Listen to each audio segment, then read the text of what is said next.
Okay, we're going to go ahead and call this committee meeting of the Public Works Committee to order. I show committee in attendance, Eric Marshall and Mike Klein. Okay, so we are going to, the purpose of the meeting was to discuss the proposed rate increase by Marion Utilities and to go through some of that information. Everybody should have gotten a shared file folder with all the documents that were requested by the mayor. I do see the mayor here. Okay, Eric, did you have a chance to look at those? And Mike, you said you looked at some of them? Most of them. Okay. Robin, if you want to come up, and Mayor, did you have some questions as well? Do we want them to just run through some of the? Okay. Why don't we start with looking at, are you able to pull those files up? Do we need to? You can do all that? Yeah. Okay. That way we can show them.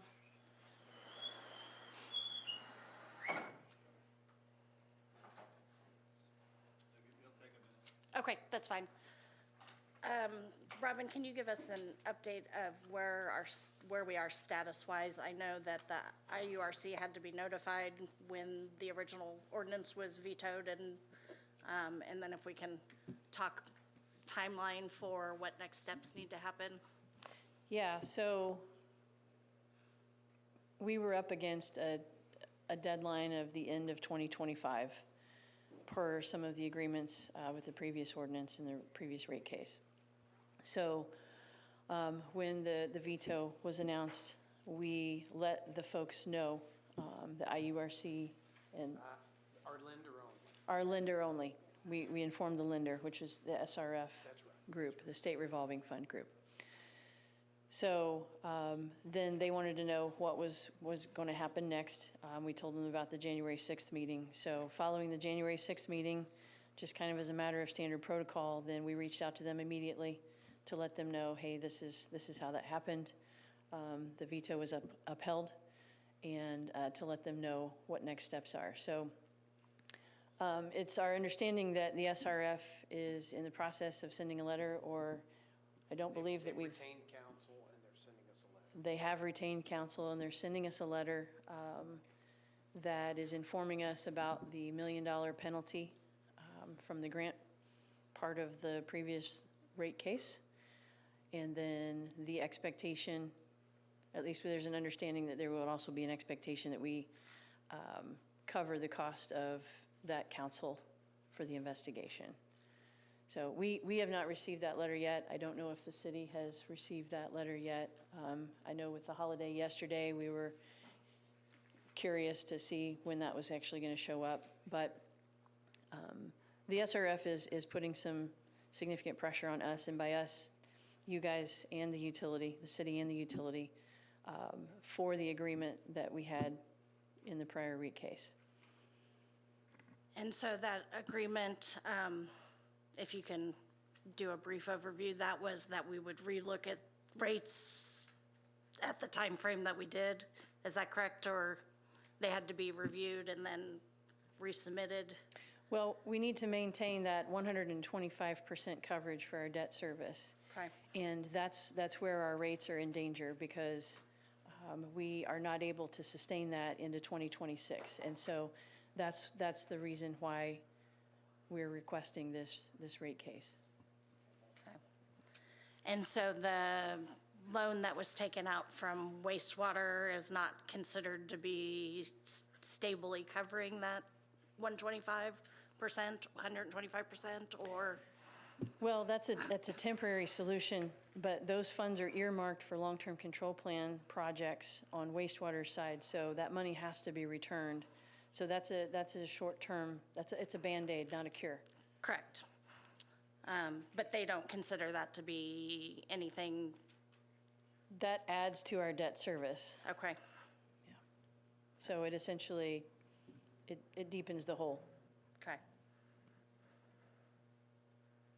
And obviously, they're not here to talk to us to tell us what their thought process is, or, That's correct. I'm assuming that the letter will be kind of the first action for that, but okay, that's what's got us in the time crunch that we're in. And so there is a sense of urgency that we do the best that we can to come to a place of agreement on a rate increase as quickly as possible.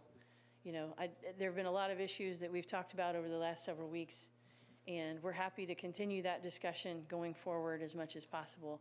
But I feel like there's almost two separate things here, because we are up against this timeline, and the penalties are pretty significant moving forward. okay.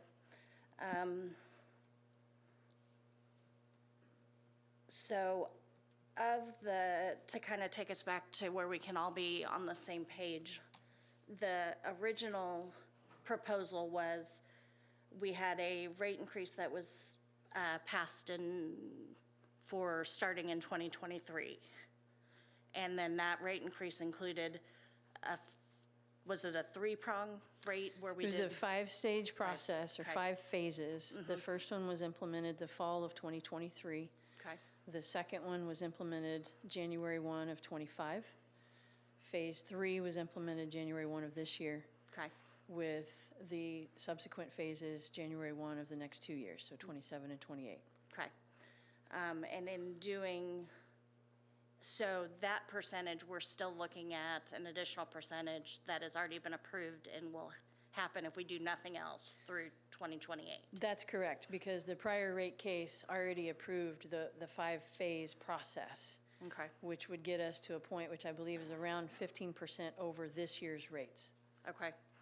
So of the original proposal that we were looking at the end of last year, there was a number that was 44%. That's correct. Of that 44%, the amount that's approved through 2028 is already a portion of that 44%.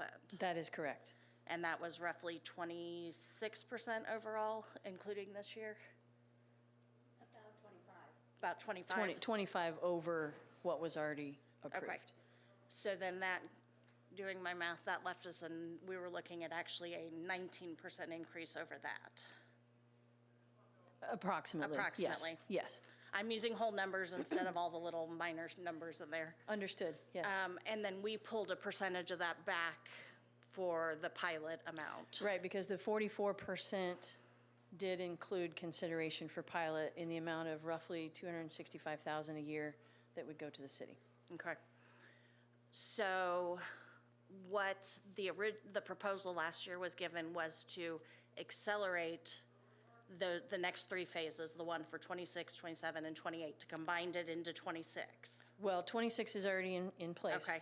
So it would accelerate 27 and 28. And then the additional roughly 19, 20% on top of that. Okay. So that's where we would have roughly 30% increase. Overall, overall from of this what's year's left. rates, it would be Okay. closer to the 40. Okay. Yeah. Okay. Trying to get all my math going. And that would include the amount that we need to get to the 125% coverage for the bond for SRF. Yes, that would get us to a point where we believe we would be whole in moving forward, Okay. at least for the immediate future. I mean, all of these things are in motion. Okay. Now, I know the mayor asked for, to look at each individual budget year. That was as a part of that study, so 23, 24, 25, and then 26. The documents we got included those budgets, as well as what I see is called budget reconciliation.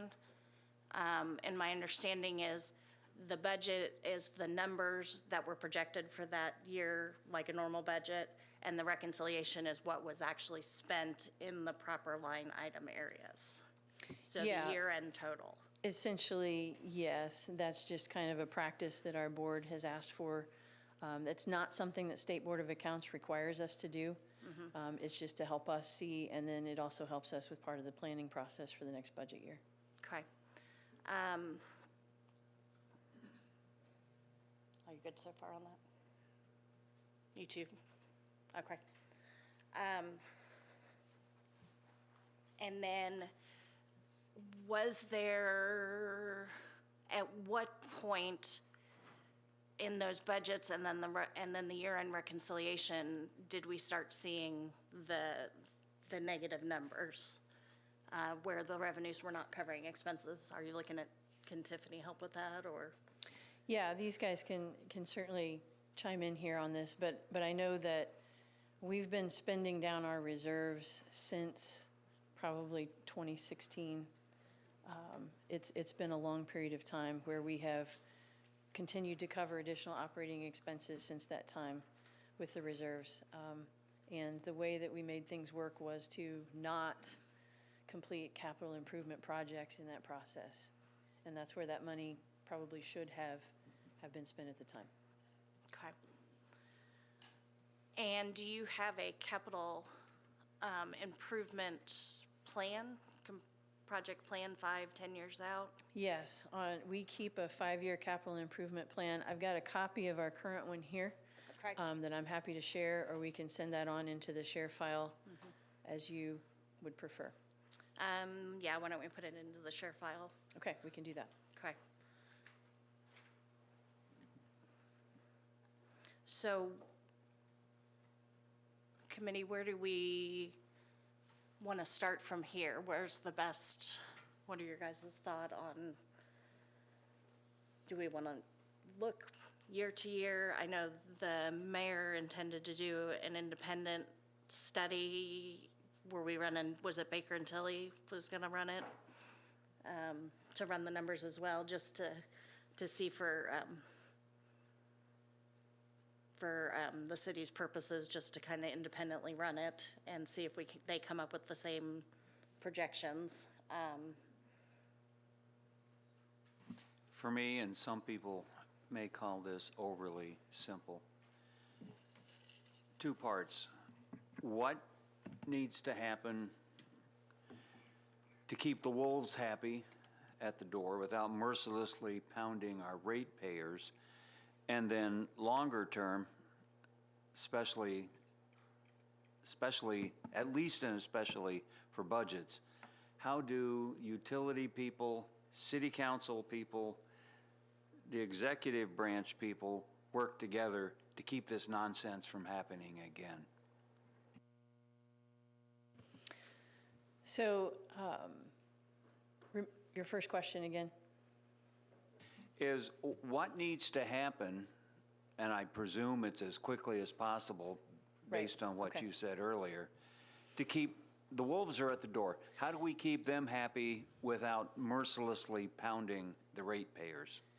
So if we are able to move forward with an ordinance similar to what we proposed here recently as quickly as possible, and by as quickly as possible, if it is at all feasible to present a first reading of that on February the 3rd and accelerate second reading and potentially suspend the rules on February the 17th to get that accomplished, that would essentially put the fire out for this moment. Okay, that's and that's good. What numbers come to mind? Percentages or whatever? Well, we are basing Because our that's numbers. what we're going to have to deal with. Right. I mean, the numbers that we have already presented to you guys are the numbers that we have run. Jennifer is truing things up based on end of year for 2025, but essentially it's going to be a number very similar to what you've already heard. And then the second thing, how do we make adjustments moving forward? I think increased communication. I think, as you guys supply 3 folks to our board and the mayor supplies 4 people to our board, there's always an opportunity for that influence to come in because they're the ones who are making those final decisions. And so I think perhaps just some added visibility on both sides is the way to get that accomplished. So what do we need to do to question 1? I mean, the rate study is good. I'm not discounting that at all. But we're talking a lot. We're not doing a hell of a lot.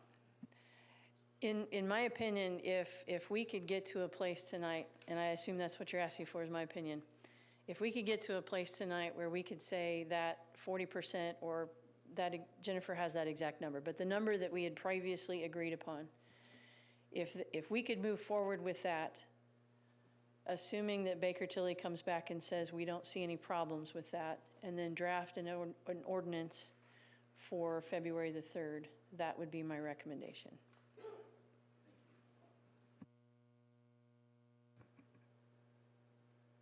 Eric, did you have any? Okay, so you're basically just saying you're gonna decrease your ask by 4%? Well, that was the request of the council to eliminate the pilot portion of that, but the numbers really haven't changed. I mean, the need is still the same as what we had presented before. Well, I might be backing over things that we've already covered, but there's no other places to, like, capital improvement plan. Is that something that is mandated by some law that has to be, some of those projects that you plan to do have to be done? Yes or no? There certainly are mandated projects. One in particular is the lead service line project, and that's fairly epic. This particular rate case does not specifically get into that, simply because there's a longer timeline on the completion for that, and there's still a lot of ambiguity about what the rules and regs are for how we complete that.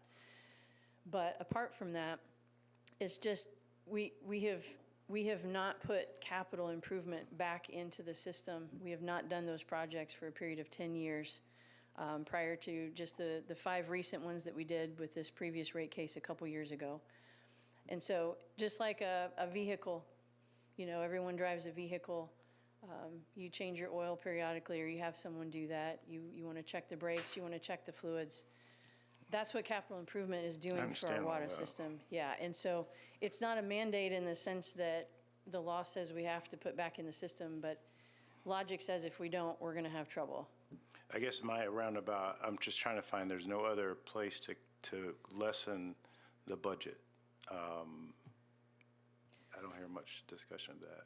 Well, we, over the years, have slimmed down on people, and we have slimmed down on as many things as we possibly can. So now moving forward, we do have plans to change software programs for our billing component. That's going to save us roughly around $200,000 a year.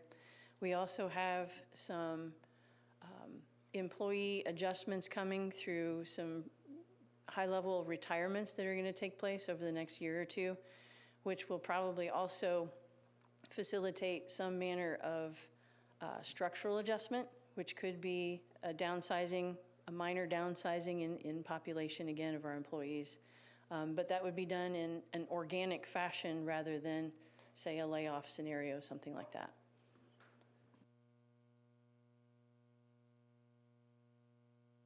I don't guess I have anything else. It just doesn't seem like we have a good angle or a good way to go on this. It's a tough spot for sure, but I think, you know, if you look at the history of the way that the utility has served the community and the quality of our water product that we continue to produce, you know, we want to make sure that we are continuing to do that at a high quality level. But if we are not able to put back into the system, we're going to start having some significant problems. Plus the fact that if we don't have some manner of reserve sitting there for emergency circumstances, that also helps us dig deeper holes.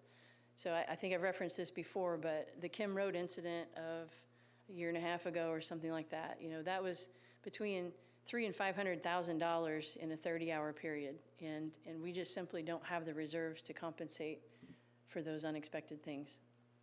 Well, so I think then, I feel like the choice we're given, and I'm a customer of yours, is we either accept a 44% increase, or we plan on being sold to a for-profit entity and pay tons more for our water, more than 44%. Well, I'm not sure that the sale is part of a possibility. I'm jumping ahead, but I don't know. I think there's people that our voters are looking at it that way. Yeah. You know, I can only say that the benefit to the community is the fact that up until 2023, there hadn't been a rate increase in the water since 2005. And so the fact that those rates were kept really epically low for that period of time has been the advantage to the community. And if we look at surrounding communities, and this is not to say that it still won't cause a hardship here, and I want to be sensitive to that, I do. But I know that in some of our neighboring communities like Fairmount and in Upland, they're paying $100 a month just for water services. And so, you know, if our average customer is paying between $25 and $30 right now, and we're asking them to up to about $30 to $35 a month, if you look at some of our neighbors, we're still in a pretty good spot.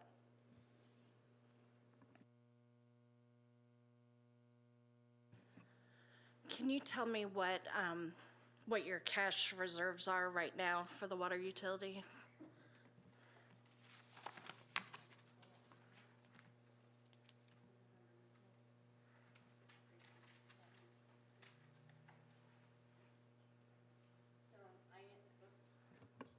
I am going from memory, but I believe it's about $425,000 in the operating fund, but that's excluding the loan from the sewage works. Yep. So I didn't want to, I think they have about $2.2 million, but 1.8 of it is a loan. So without that loan, you'd be at $425,000 total. And are you guys working under the idea of having a 30% cash reserve or more than that? It's supposed to be 2 months, so when we calculate it, it's supposed to be $656,000 that's sitting in the operating fund. And you're supposed to have, you know, additional funds in depreciation. Depreciation is set at 0. It did the right thing. It put everything to operating. It followed the ordinances, what's supposed to happen. Okay. And so they're at 0 at this point. And what should be in the depreciation fund? There's no requirement, but having 0 means every time you do anything on your capital, you're basically taking it from operating. So what's supposed to happen is that overage, that coverage of 25% or more, is supposed to go from your operating fund down to your depreciation fund and sit there until it's ready to be used on a capital project. So there's no mandate on how much should be there, but as Robin alluded to, when you have an emergency, that's the fund you go to make sure that you have the money to do those emergencies. Okay. And is that depreciation balance different than what we see in a capital improvement balance? Are there two different balances for that? You have a couple of depreciation funds that are used for capital. I think you have an equipment and replacement, and you also have another depreciation fund. And it's the combination of those are used on capital. And I may have lost the string of your question. Did I answer So we don't that? have a specific capital improvement fund that's funded, the depreciation fund, and then operating? No, there's Okay. the combination of the equipment and replacement fund and the depreciation fund, and they're used on different types of capital projects. And I think that's why you delineate between the two. Okay. So looking at what we put up on the wall is 2026 projected budget. Are those numbers for 2025 the budgeted numbers, or are those the beginning of the reconciled year-end numbers? Those were the budgeted numbers. Budgeted, okay.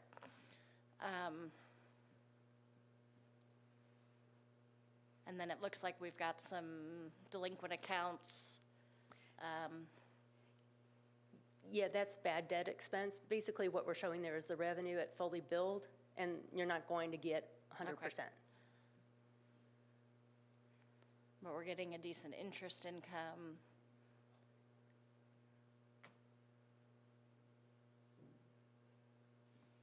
Madam Chair, I have a question. Can I ask a couple? Yep.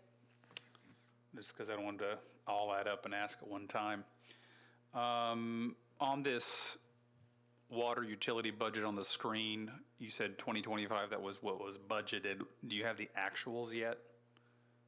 Are we over or under? We're going to be doing the budget reconciliations at Thursday's Okay. utility service board meeting, but I do believe a copy of Could, actually, yep. Yeah, people at home need to hear you. Yeah. Sorry, I was about to say that. Sorry, I apologize. So the 2025 numbers are the budgeted numbers, and then the budget reconciliations will be presented at this Thursday's Utility Service Board meeting, but I do believe a copy of the budget reconciliations for 2025 are in the shared file, along with the explanation. Okay, just want to make sure I'm getting. Sure. The numbers I'm all seeing, what are the final numbers? Other question, I'm not sure who can answer. Because we already had a scheduled rate increase for 2026, did that go into effect? Yes, those rates are in. Okay, just want to make sure, because I think there was some uncertainty on that on our previous meetings, on whether that was going to go into effect. I figured it would, since it was already a passed ordinance. The other question I have is, how much, what's the net loss per month in water utilities? How much are you losing per month? That's hard to say whenever we look forward, only because our billing goes out and we really never know when a customer is going to pay their bill, if they're going to pay part of it, if they're going to pay it in whole, or if they're not. But we can certainly look back at the years for 2023, 24, 25, and share with you what we've seen in those years. And maybe it doesn't have to be an exact calendar month. I'm just looking for how quickly are the funds being depleted? Is it 10% roughly per month, or 15%? Basically, where I'm going with this is, with that cash reserve, how long is it going to last? Okay. That's kind of, how much time do we have? You know, Councilman Klein referenced the wolves at the door and the attorneys. You know, if we've already been upside down and we had to take a loan against another utility, wouldn't they have already been knocking our door a long time ago? I get the legalities and the contracts and all that, but we've already been upside down, and I'm just like, why all of a sudden now, when we've already been losing money? So if we have money in cash reserves, you know, how long do we have on that is where I'm going with it. I'll be happy to get those numbers together for all of you and make sure to share that. Thank you, appreciate You're it. welcome. Madam Chair, I have a couple things, if possible. We've talked a lot about this, Rob and I, we talked this morning, and I think we all kind of know how we got here. This is just my feelings, the 15 years or whatever of no rate increases, I think that really hurt us to not keep building our funds to where we had to get into the capital gains. I also think that we haven't had the communication that I feel as though we are going to have now. Like when, and the other thing is I know you referenced already, Robin, that you got a 5-year plan now to see. That was the other thing. I haven't seen a plan that, what are we going to do to fix this? What are we, you know, like in other words, your capital improvements. I don't know what that magic number is, if it's 5 million, 10 million, whatever it is. And then over 5 years or whatever it is, what are we going to do to get to that number? I mean, we have to have a solid plan and work towards that so that we do fix this problem. And I think that communication is going to help. I've talked with Christy on it, you know, and it's just a matter of all of us working together. And I mean, you know, the executive branch, the council, the board, the utilities, you know, the more we know, like, okay, like this issue here, like an example. When did you guys realize that this was going to be an issue? I know it was in last year, but, well, a shortfall at the end of, when did you know you was going to be in trouble for 2025? Well, we had to get through to see the financials through the second quarter before we could be sure of what was going on there. Okay. That's what prompted me to send the letter to you guys at the beginning of the fall, late summer, last fall. Okay, so to me, that's what's important, that we all know at that time, and so we don't come January and say, here, we know you're gonna have to take at least a month because you gotta go two readings and then vote on it, and that's your deadline, that's it. That way we can all be, we would have 6 months to digest this, figure it out, feel comfortable, know what it is, and we would have hit our deadline. So I think that we, like Councilman Klein said, we can get through this. We're going to have better lines of communication. And I think that with all the powers to be, I think we all kind of feel that way. But I think that's just our biggest thing. And we have an issue now, it's got to be fixed. We have no choice, so, you know, I just, and I think that the citizens of Marion, I mean, let's face it, they own us, they own they own everything, and when they hear a 40% increase, if your bill's 100, I think that they think, oh, my bill's gonna be 140 now. So we just gotta be able to break it all down, that 44% increase doesn't mean you know, and be transparent with this percentage goes like he was just saying, this percentage goes to this percentage. So then everybody understands it, and we're not just all confused and trying to figure out what's going on. So anyway, that's just my 2 cents.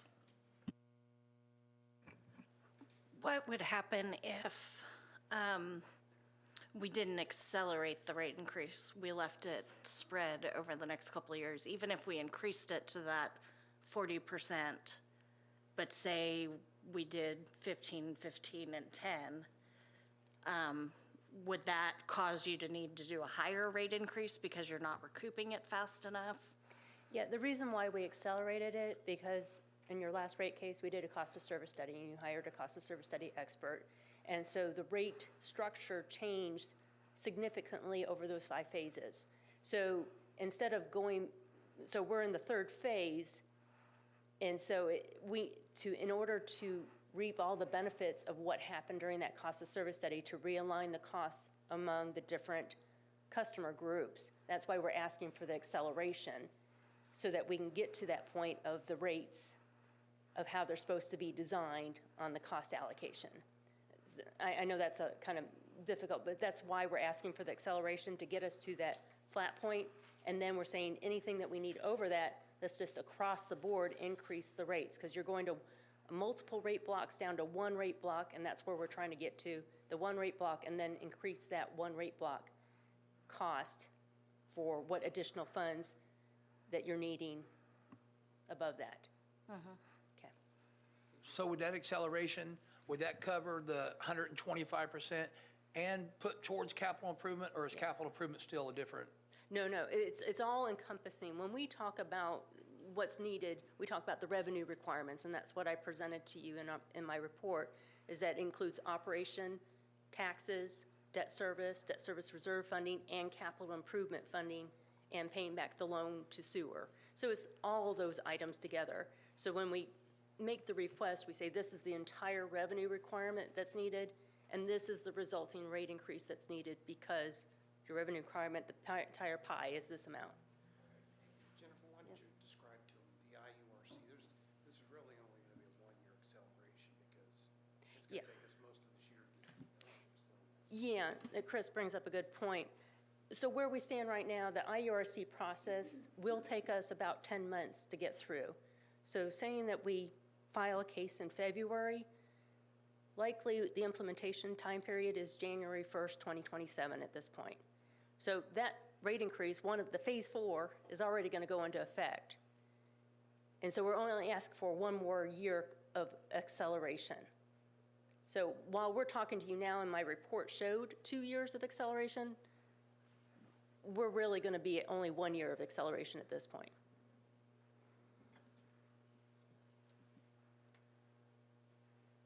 So does that allow you to tread water then, that 10 months? What's the 10 months mean? The 10 months means Robin and our group have to keep expenses down as low as possible, and they're using that Sewage Works loan to make it by this year. And then we start paying back that loan at the end, next year if we have rates in place. And do you have the breakdown, or when we repay the loan back, it's not going to be a lump sum? We're going to be paying that back monthly or annually? Do you know approximately how that'll work?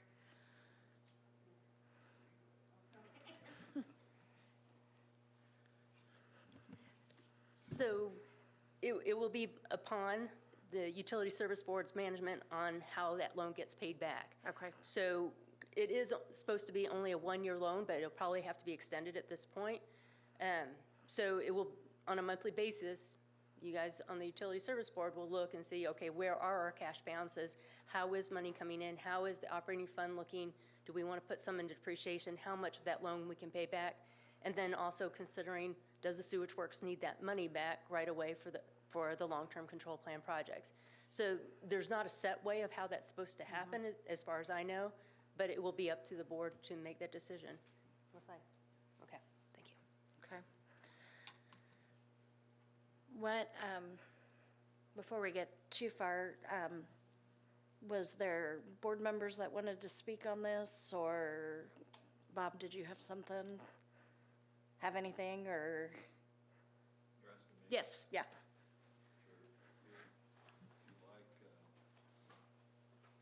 I really didn't come prepared for any comments. When have you not been able to talk? You have to push. Yep. Yep. To do. And I talked to Mr. Binkard shortly. He was our immediate past director of this, and we had attempted probably about 2016 or 2017 to come before this group to request a rate increase. At that time, we knew the finances were getting in jeopardy. We needed that, and we were told at least twice, maybe 3 times per Chuck, that either this wasn't a good time or we needed to, we had elections coming, so some of this stuff just got put off a little bit to try to get here to where we are at this time.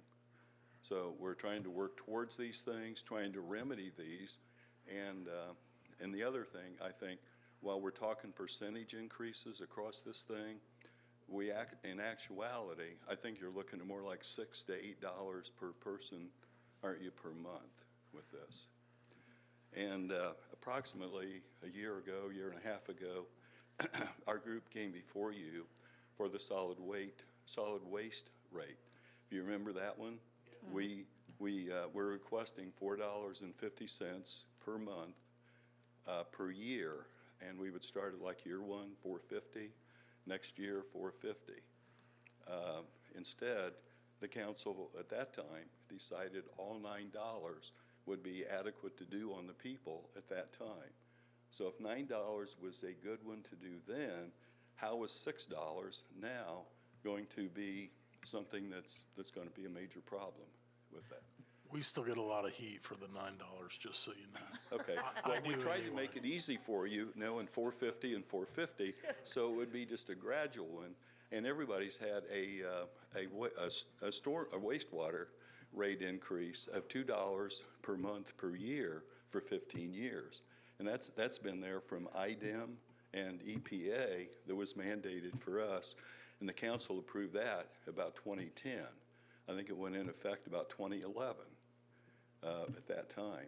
So that one has been gradually going on for a period of years with that. With those things. I'd like to add something on that real quick. And I've spoken on this at the other council meetings. I don't think it's fair to compare the trash rate conversation with this conversation. It's a different ball of wax. That was a long time, a lot longer, I think, since we had a rate increase. And the numbers that I was given made a lot of sense. And the problem that I have with this one, and I've said this many times, is the fact that 20% raises were given over 2 years, knowing that you were upside down. And so it was, we threw gasoline, or you guys threw gasoline on the fire and accelerated this, and then come to us and say, by the way, we're going to ask for even more of a rate increase. It's the process of which we got here that I have a problem with, and I have to make sure as a council member and representing the people that there's trust in the board that these decisions are being made. I think this should have been remedied before those pay increases should have been jumped 20% over a 20-year period or a 2-year period. Is that pay increases, or is that the total, which includes the health insurance? And the health insurance increase is a very substantial portion of our personnel costs, because they go up considerably more per year. Hold on a second. Than I any got of our the floor. raises with that. I got the floor. So Okay. some of that is included in it's wages and salaries and all that. But when you say wages that were increased, well, it was a 20% increase. It was a, what, 11% one year and 8 point something the other year? In salaries or total compensation? From what I remember in reading, it was in salaries. But when you increase the salaries, it also increases perf, increases a lot of other No. things. No, they have not gone up that much. It's health insurance, and you being an insurance agent would certainly know what the Oh, health I don't insurance. do health insurance. Oh, I'm sorry. But nice That- try, okay. nice try. I don't do No, health I just tried to insurance, give you yeah. credit here. Maybe you get another customer Yeah, or no, two it's out okay, of- you could, we're not gonna Right. do this here, Sure, so. but at the same time. At the end of the, No, a lot of that increase has been in the benefits of the health insurance. And typically. I'm happy to pull those numbers back up. We've looked at all the Well, numbers. The whole yeah. council has looked at them. And And we just pay- the fact that you were upside down and still giving these larger raises before you came to the council and asked for that, that's the problem. That's what I'm saying. It's a different situation here where it's the decision. I'm not against paying employees the right amount. Not at all. But we're held accountable to the taxpayers and the voters, and when we made our budget decision last year to not give a raise because if we did, we would be in the red, that's being responsible. It's unfortunate, and I wish we didn't have to do it. And that's a very hard thing. We get heat from our police and our fire because, and all the other city employees that deserve a raise, but at the end of the day, we can't spend more than we bring in. And that's where I have a problem with those decisions of giving those raises, knowing you're already upside down. You put whatever percentage you want to it, 11, 8, any of that. But when you give those raises, I do run my own payroll. I understand that you pay more taxes. It goes there. There's all those other line items that go up because of a pay raise. So it may not have been an 11% pay increase that year, but when you add up all the other taxes or perf and all that, it starts to add up really quickly. Well, the health insurance is probably one of the major costs that are in that. And the utility pays 85% of each person's health care, if I remember correctly, and the employee pays 15%. Is that pretty much right on that?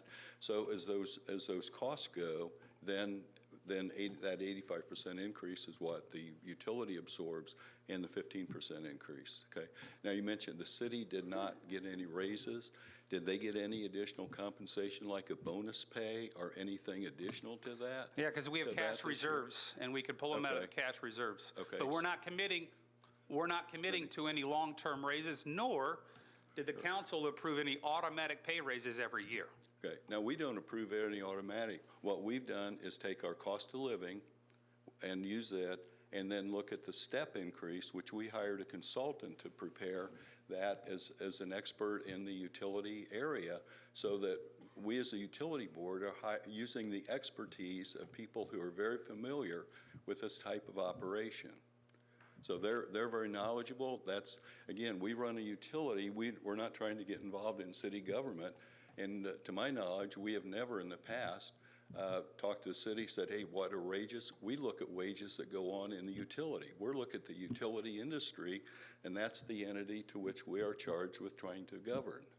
I don't think that's what we're I don't trying to think do. you're hearing what I'm saying, though. Well, I'm I don't hearing think it. You're not hearing what you're I'm just saying. No, you're just saying we're just going to give the raises because No. we know what we need to do without looking at how much money we're losing.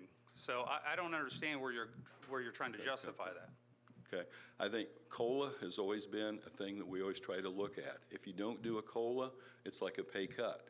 You've got to keep pace with the cost of living, and in reality, probably the most major asset Marion Utilities have are the value of our employees. You start losing employees, it costs a heck of a lot more to replace them and train the new ones than it ever does to keep the ones that are in existence. So we value the employees we have as one of the major assets that Marion Utilities has access to. And that's why many of them are long-serving people. They're experienced, they're knowledgeable, they have credibility, they have a stature, and they have the designations that are required in the professional areas in which they operate. With that. With that right there, let me, Nick, if you don't mind, I'm sorry, but like a lot of our specialty people, police and fire, they have to have so many certs, and they're very specially trained, and we put a lot of money in them and everything. Over the last 20 years, they've went 10 years with no pay raises. And the reason why is because we didn't have the money to do it. I understand what you're saying about cost of living and COLA and all that. That makes sense. But if you don't have the money to give it to them, you can't give them, that's just a bad business decision, in my opinion. I mean, I don't know, Mayor, do you want to speak on anything on that, or? Okay, if I'm done, you want me, I'll sit down? Well, and I was gonna say, we need to find solutions, not work only on salaries, because the whole budget is not 100% salaries. And it's such a small portion of what's going on here. All the that I cost think- of our operations keep rising. When we buy line to treat the water, you like soft water here in the city of Marion? We buy Mississippi lime. Each year, you can tell, the cost of that escalates. So that's, a lot of other things of operation are increasing the cost, and salaries are a very small portion of the overall activity under which we're operating. And nobody is looking really at any of the other costs of operation that are in here. Salaries are where everything seems to be boiled down to. I know you're shaking your head, but we do have additional operating costs. That's not 100% correct, but Okay. you can have a seat. We'll listen to the mayor now. Well, thank you. It's an honor to be here to talk to the council again concerning this issue. And, I think our goal is to be as solution-oriented as possible. And one thing that keeps coming up is the insurance. And then one thing that does not have to happen is utilities does not have to be separate from the city on our insurance package. We can all come under one insurance and save actually both entities a lot of money. So that's one way that we can be goal-oriented and solution-oriented. So the idea that we have to have two separate insurance packages does not have to happen. So that's something that we can solve pretty quickly. And then second with that is, obviously we had the city switch from Anthem to UMR last year because we had to focus on, saving money on the insurance. So when we start looking at compensation, which I don't want to harp on for too long, but when we start looking at compensation, there are obviously ways in which we can save money in every twist and turn of that, whether it's insurance or whether it's direct salary.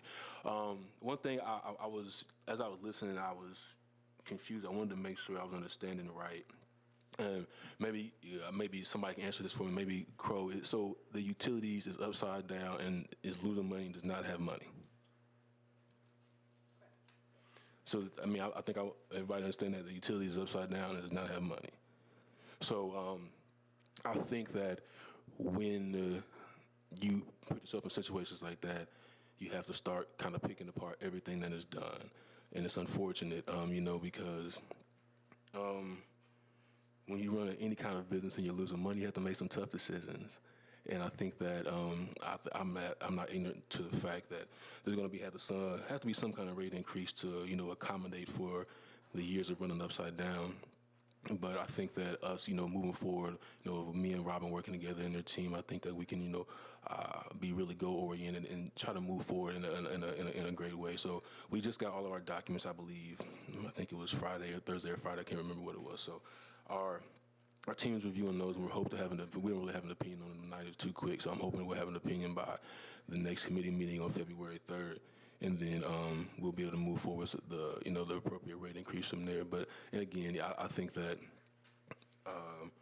the utilities they do a great service. Our water, again, as I say every time, is arguably the best in the state. I say it is the best in the state. So now we have to make sure and assure that we actually have decent financial management and not run upside down. I hate that it's come to this, that, after all the years and the service that so many people have been a part of for decades, that we just kind of put ourselves in a position where we continue to run upside down. I think it's just not healthy, and and the citizens actually seem to be very concerned about it. So we're going to do what we can.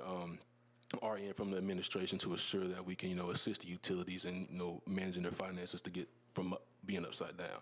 And I think in this situation, we've come against, a back against the wall moment to where to get the utilities out of the financial disarray, we're going to have to do some type of rate increase, and it's rather large.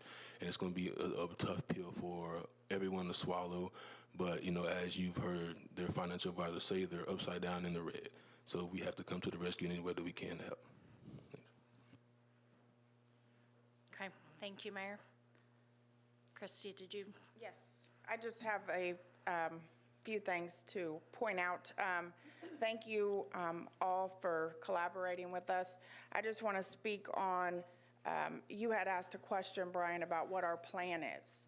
And I just really want to give the utmost respect to Robin, her executive team, our city council, and our board, because as Bob and somebody may have mentioned, we have had a plan and we've been working on this since 2016. So thank you for collaborating with us. This plan has been put in place because we were very well aware of the financial situation. And Nick, I commend you because as a board member, some of your comments have really made me self-reflect. Like, what did I miss something in budgets and planning? Because why would we do certain things if we don't have the money to cover it? So thank you for that. I just want to say one thing real quick. I appreciate that. I just want all the board members, most of them, I'll articulate in a minute. All of you are mostly new board members, and I'm not putting this on you new board members. A lot of these were previous decisions, and I have acknowledged in previous meetings about some politics. I think I did address that. There were politics before we were on the council, and I addressed that. I just want to say, you know, a lot of these things were previous board members. So all of you that are newer board members, I don't have a problem. So I just want you to know that. Well, even as a new board member, I've served 2 different times. I've been appointed by the city council. So I'm very grateful to stand up here and collaborate with the city council, Robin, and the board. They do a phenomenal job, and we do have amazing employees. But that is just something financially that we just will need to, you know, we have to focus on perception is reality, right? When they first said 44%, I'm like, Brian, $44, my bill's gonna go up $44. And you freak out. Well, the perception is reality. It's not gonna go up $44, it's gonna go up from, if you look at this Crow report, it's gonna go up anywhere from $4 to a little over $8 maximum. And perception, we see it every day. They're spending $2 to $3 a day every time they stop at Circle K or what have you. But the point is, we do have a plan. So on a solution matter, we have a plan. Robin, her team, the board has worked diligently to collaborate and work together. This has not been an overnight thing. This has been a plan in place for years. We are asking for an adjustment because as life is lifing, prices go up with projects. Prices go up when we have to hire a contractor for like the Kim Road situation or something that happens, and we have to pivot. So as a board member, I just want to sit up here, and I've wanted to speak a couple times and didn't have the opportunity, but I love serving this community. This is the best community.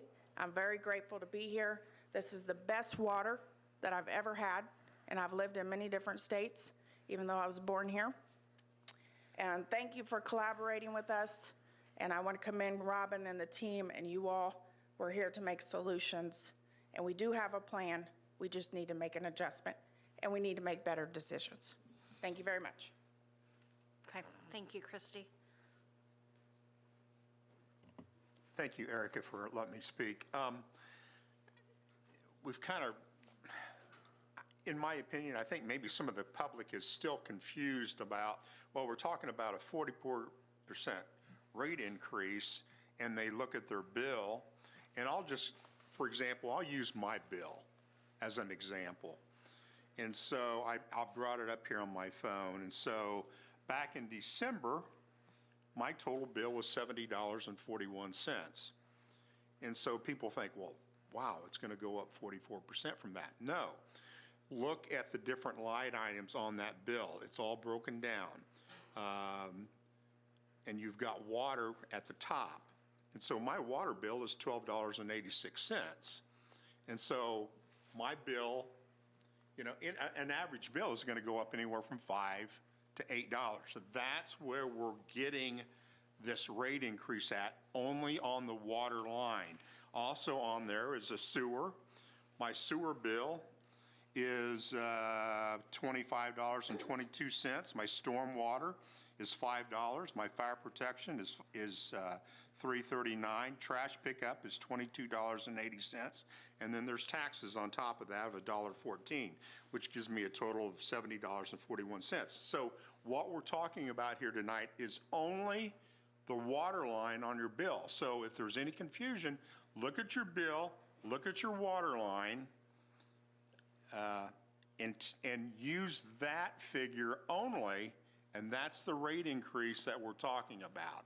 And so there was a lot of social media discussion. There was a lot of social media disinformation put out there, and it had a lot of people in panic where they thought their bill was going to go up anywhere from $40 to $60 a month. Well, I'd be screaming my head off too if that was the case.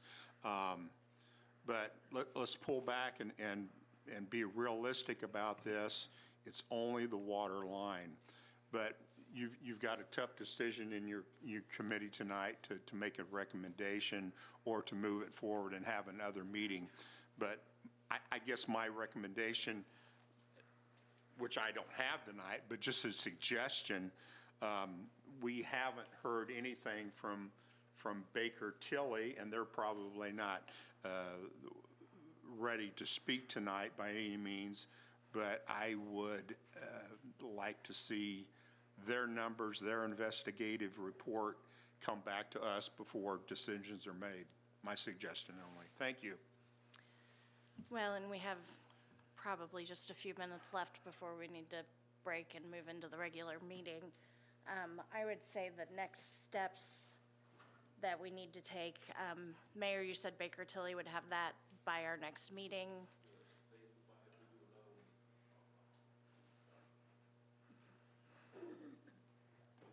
If we do another one on February 3rd at 5:30, we'll be good. They'll have their opinions ready by then.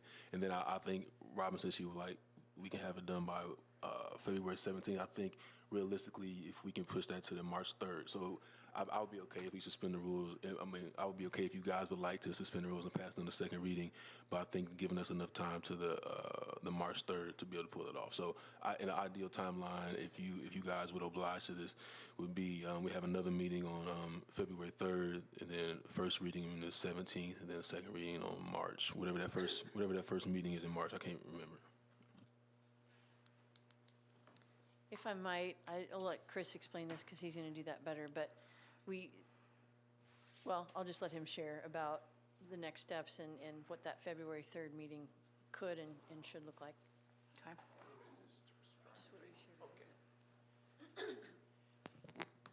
Here's, I guess, a compromise. I know we used that word in the last meeting, so let's talk about that.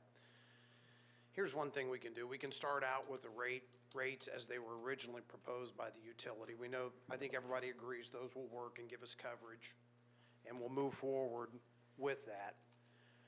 Now, just because you introduce those rates may not be the rates that we end up with. So if you introduce a rate ordinance on February 3rd, similar to what was done before, between now and the 17th, we can meet with Mitchell and Baker Tilly, and we can figure out if that's the right rate or not. And if we all agree that it should be less, then we'll lower it for the final ordinance at the hearing, which you're raising it up's a bit of a problem, but lowering it is not an issue. So what I guess one compromise is to move forward on the 3rd with an ordinance in recognition that we may need to true that up depending on what the Baker Tilly report says. Okay. And I think one of the other comments that I heard the last time we went through, we were under the impression that we would send the ordinance to the IURC for their review, that it would come back to us for one final approval before it went into effect. And we found the ordinance had a line in there that said it was automatic, whatever rate was put into that ordinance after the review. Is that boilerplate, or is that something that has to be in the ordinance, that it automatically goes into place? Yeah, here's what'll happen. And Jennifer kind of spoke to this just a couple of minutes ago. What happens is the board makes a recommendation, your utility board makes a recommendation to you of what the rate should be. So that would need to be the first step, which they've kind of done. You then introduce the ordinance. have a second and third reading, and then you vote on it, and then it goes to the IURC for approval, and that will take 10 months. And then at the end of it, it's kind of like going to a court, only this is a court that has jurisdiction, it's an agency that has jurisdiction over your water utility, and they will say, yes, that's a good rate, or no, it needs to be something different, and lower it. And we're bound by that decision of the IURC. Okay. So it's no different than a trial court. If we go to the trial court and they say, no, you owe, Mr. Janak, you're wrong, you owe Erica $10, I can't then pay you $8. I got to pay you $10, and we'll be in the same boat. We'll be stuck with whatever they decide, but that is a not to exceed number, Okay. okay? So as part of our future collaboration, I would say that once you get that report back, if you could come report to us on it and let us know where we're, if we can't take that out where we reapprove it again, at least we would get the results of the study and, Yeah, that's absolutely not a problem. okay, Yeah, we would do that regardless, yeah. okay. So it sounds like we should have the Baker Tilly report in time for the next meeting. So if we have another committee meeting set up for February 3rd. The compromise, he said, the guy said they can pull it off. So if Okay. if you introduce the ordinance on the 3rd, that gives us that 2 weeks from February 3rd to the 17th for everybody to collaborate to make the adjustments, because we can obviously adjust the ordinance after it's introduced. Okay. So So we would introduce an ordinance without seeing Baker Tilly's work? well, they will, if we can accommodate for that timeline, you can still adjust the ordinance after it's presented. We'll use the utilities numbers for now on February 3rd, but we'll true that down based upon Baker Tilly's work. Okay. Okay. And then we can make any amendments for the 17th that might need to be done That's exactly right. for the second reading. That's Okay. exactly right. Okay. And then I would say that as a part of what we're working on, we come up with something and work with the mayor's office to make sure that we have decent press releases out, talking about this with examples of the water bill and how it will change the rates so that it's not a lot of information going out that may or may not be correct. Yeah, my only thought on that is, given that this is likely to be a 10-month process, that we not jump into that immediately, but we pace that according to the IURC's decision. Well, we'll have to do something though for the public hearing portion, or we'll have a whole bunch of people showing up on the 17th to speak that again may not have correct proportions and looking at the right Sure, information. yeah, we can essentially reproduce what we did the first time around for that.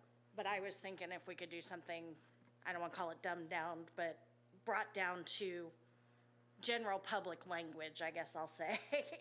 So, because I mean, I understood a lot Yeah, of the 'cause it numbers, says- but not everybody does. Because that'll be a public reading on the 17th. Right. Yeah, are you Right. suggesting, because what came to my mind, you said that we just make a fake water bill and show Maybe the just- lines, how it influences it? Where we could circle the water line and very And then- clearly show what it is. Okay, and yeah, I mean, we can correct If, that, okay. if that's possible. We have a communication specialist who is great at whipping Okay. things up like that. So what we can do is we can actually just put out a column with, usage of feet, 1, 2, 3, 4, 5, and then show what their bill would be with that. And we can make sure to also share that with Layla. Our communication specialist works closely with Layla, so Okay. we can get it out on both websites. Perfect. Anything else from the committee? Yeah. I would like for someone to be prepared at the next committee meeting to explain to us and everyone, in fact, the pros and cons of submitting this to the IRUC, because we don't need to belong to that, for one thing, if we don't want to, right? That's our choice to send this to them. We can make our own decisions. So I'd like to know the pros and cons of moving forward and submitting this to the IRUC. Me and Robin had that conversation early last year. I think we had a pros and cons list already made. If we can, I believe it's just a city council ordinance that we can disband from the IURC. We don't have to be members of them or submit to what they say. Yeah, if we could submit that to us and see those pros and cons, I would certainly appreciate it. Thank you. And if I could add on to that, what is the expense involved with utilities to have to work with the IORC? Like, how much would we save if we didn't have to? But I do want to hear the cons as well. And then will this timeline be acceptable to the SRF so we can avoid multiple $1 million in penalties and fees and so forth? Yes, because I think this is a good faith step. Well, I'm speaking for the lender, and which I shouldn't do, but you're making a step to fix this. And if you can tell the SRF program, your lender, that you're introducing an ordinance and you're going to get coverage and you're going to have that here by the end of February, and you're taking steps to fix that, I think that will be good enough. We will communicate that to them, and if there's issues or problems, I'll have Robin report back to you individually. Okay. So to recap, what I'm hearing is we're going to have another committee meeting on February 3rd. Okay.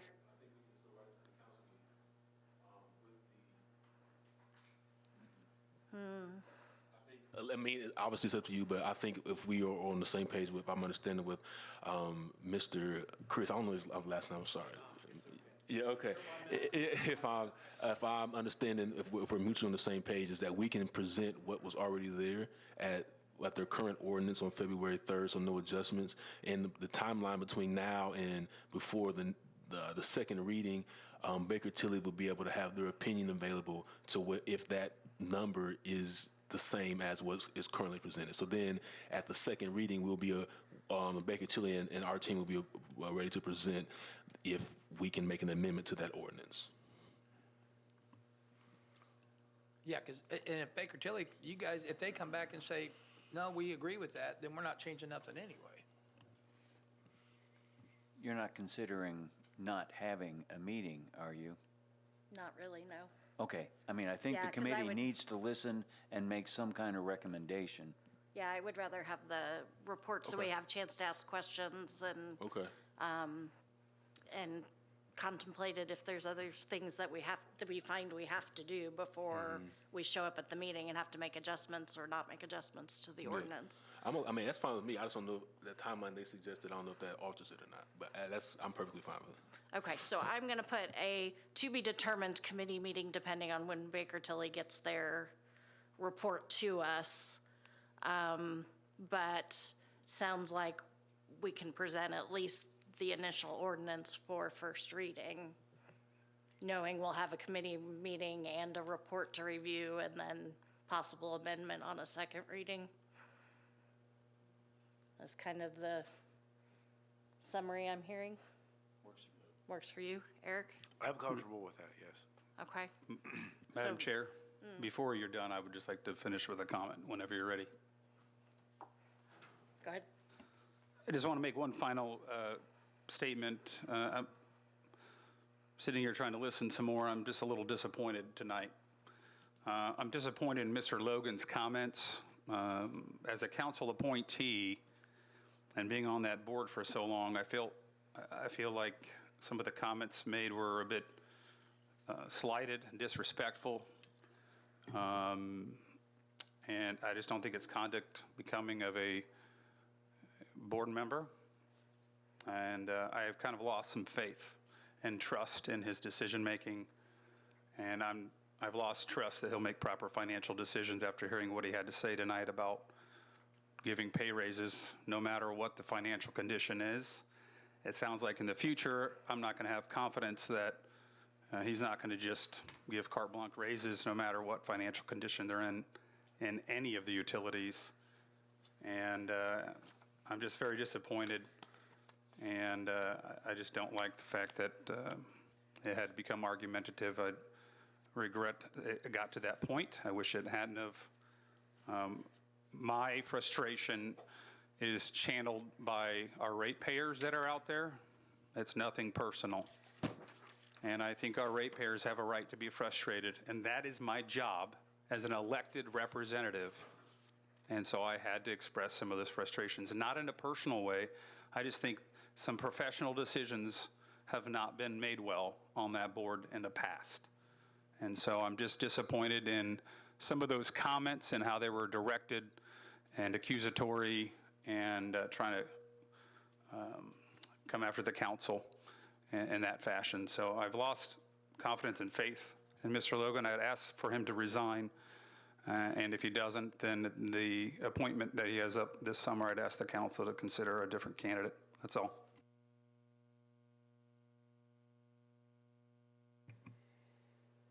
Okay, thank you.